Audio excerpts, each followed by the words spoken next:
Python programming language में functions क्या होते हैं, फंक्शंस को कैसे क्रिएट करते हैं और क्रिएट करने के बाद अपने प्रोग्राम में किस तरह से यूज करते हैं।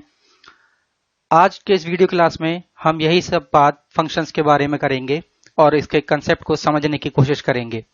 सो हेलो गाइस, मैं हूं मोहम्मद अमीस और आप देख रहे हैं हमारा channel Lincoln teach classes.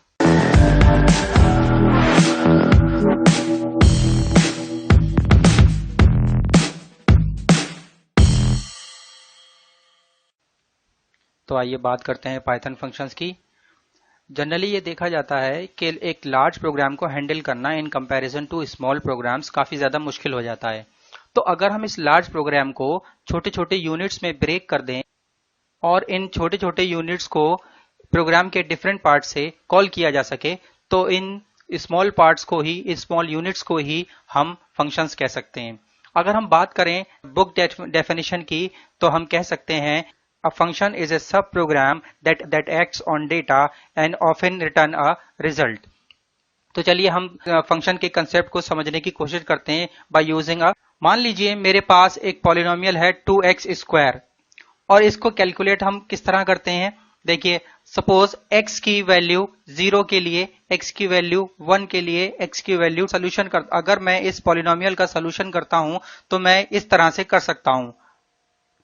2 into 0 square, that means 0, 2 into 1 square, that means 2, and 2 into 2 square, that means 8। ठीक है, तो हम इस पॉलिनोमियल को डिफरेंट डिफरेंट वैल्यूज के लिए कैलकुलेट कर सकते हैं।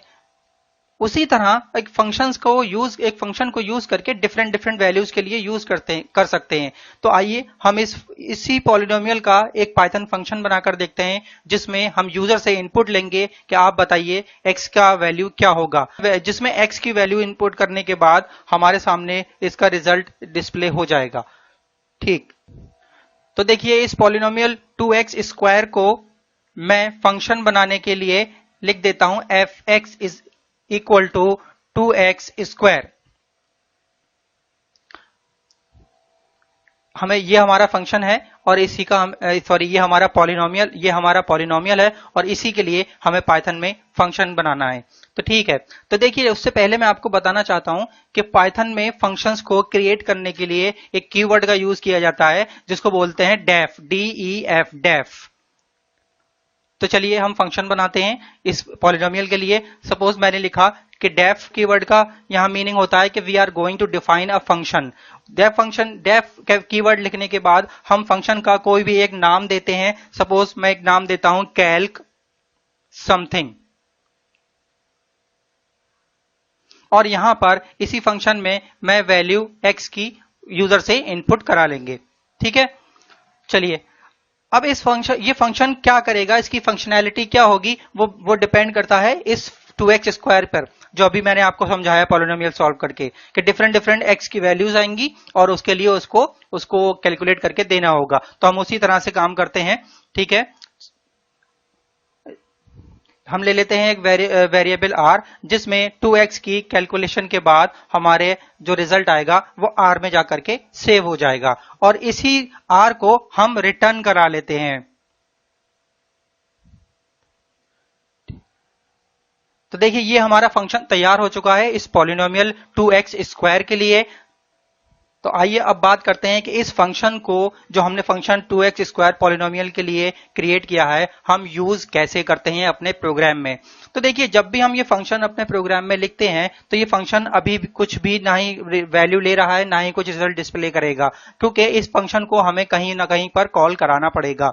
हमने कहा है ना कि हमने इस पूरे कैलकुलेशन को एक फंक्शन कैल्क समथिंग का नाम दे दिया और हम इसको यूज करेंगे।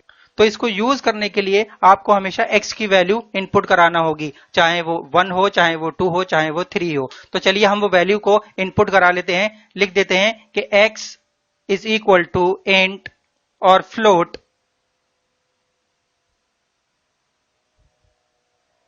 Input enter the value of x।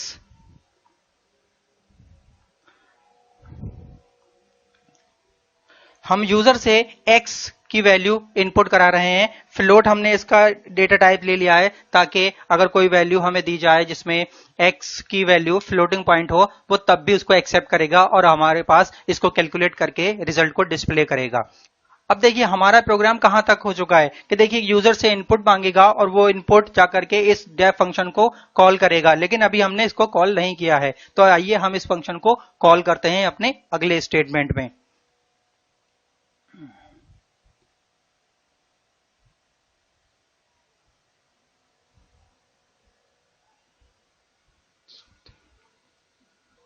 तो इस फंक्शन को कॉल करने के लिए हम फंक्शन का नाम लिखेंगे विद गिवन पैरामीटर्स। और तो ये पाइथन प्रोग्राम हम जैसे ही एग्जीक्यूट करेंगे या रन कराएंगे तो ये फौरन यहां से एग्जीक्यूट होना स्टार्ट होगा। ये फौरन ही इसको मिलेगा डेफ, ये फंक्शन जो डिफाइन किया गया है कैल्क समथिंग के नाम से, और वो x की वैल्यू चाहता है। तो जैसे ही वो x की वैल्यू इस फंक्शन को एग्जीक्यूट कराएगा, इस लाइन को एग्जीक्यूट कराएगा, वो फौरन ही x की वैल्यू मांगेगा। दैट मीन्स कि हमारा पॉइंटर अब सीधा जाएगा x की वैल्यू के पास कि यहां से इसको वैल्यू मिलना चाहिए।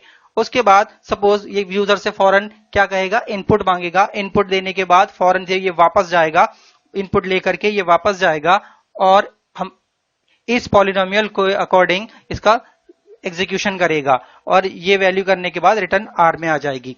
लेकिन अभी भी ये रिजल्ट डिस्प्ले नहीं करेगा। तो देखिए रिजल्ट डिस्प्ले कैसे करेगा, हमें इस फंक्शन कॉल को अब प्रिंट स्टेटमेंट में लिखना पड़ेगा ताकि ये हम स्क्रीन पर हमारा रिजल्ट डिस्प्ले करे। प्रिंट।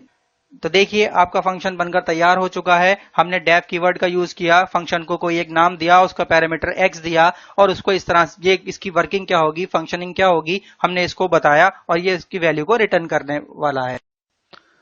तो आइए एक और एग्जांपल से हम अपने इस कंसेप्ट को और ज्यादा क्लियर करने की कोशिश करते हैं।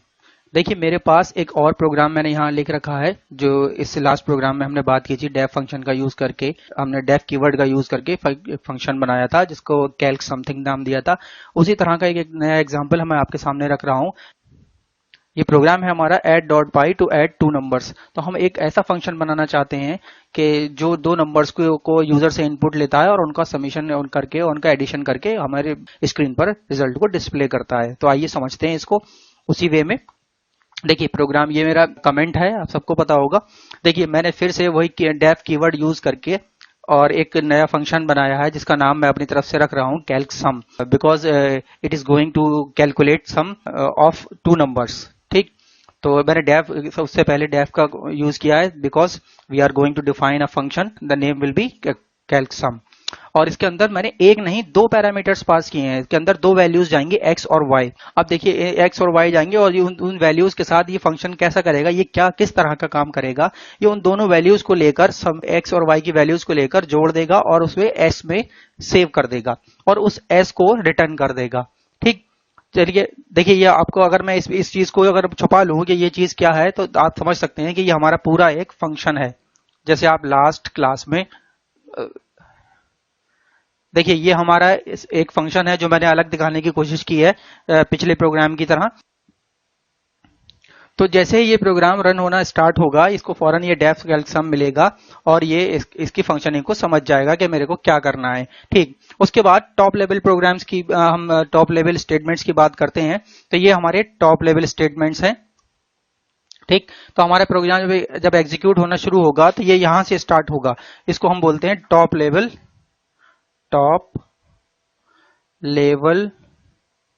स्टेटमेंट्स। ठीक, तो हमारा प्रोग्राम एग्जीक्यूशन स्टार्ट होगा। वो पहले ही यूजर से हमने इनपुट के लिए ऐसे स्टेटमेंट दे रखा है पूरा इंस्ट्रक्शन कि वो पूछेगा नंबर 1 इसकी वैल्यू एंटर कीजिए, नंबर 2 इसकी वैल्यू एंटर कीजिए और अगली स्टेप में वो sum equal to calc sum num1 और num2 करेगा। तो जैसे ही sum equal to calc sum आएगा, कैल्क सम ये वाला, ये कैल्क सम का आएगा, ये फौरन अपने पॉइंटर को कहां ले जाएगा, उसके पास नंबर ऑलरेडी आ चुके हैं दोनों num1 और num2, लेकिन ये कैल्क सम को पूछेगा कि कैल्क सम में क्या है, क्या करना है कैल्क सम में, तो ये अपने आप को अपने पॉइंटर को फौरन यहां पर ले जाएगा। और किन के साथ ले जाएगा, इन दो वैल्यूज के साथ, नंबर 1 और नंबर 2 के साथ। ये इन वैल्यूज के साथ यहां ले जाएगा और इसको इसकी फंक्शनिंग को समझेगा कि मुझे ऐसे काम करना है, और ये दोनों नंबर्स को ऐड करके और एस में सेव करके एस को रिटर्न कर देगा और ये वापस यहां आ जाएगा। मान लीजिए अब ये वापस यहां से रिटर्न होने के बाद ये फिर से यहां आ गया, ठीक, ये एग्जीक्यूशन इसका कंप्लीट हो चुका है यहां तक।